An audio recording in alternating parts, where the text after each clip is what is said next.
ওম পথের সঞ্চয়।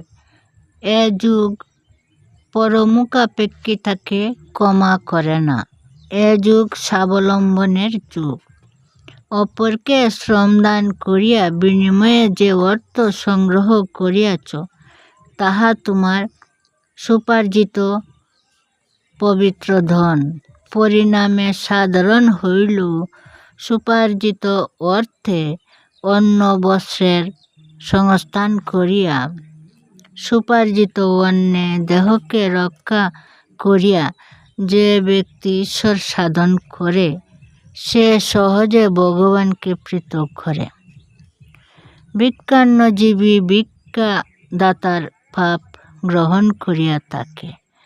এই একটা বিরাট সত্য দীর্ঘকাল ধরিয়া সাধকদের দৃষ্টির অগোচরে রহিয়া গিয়াছে।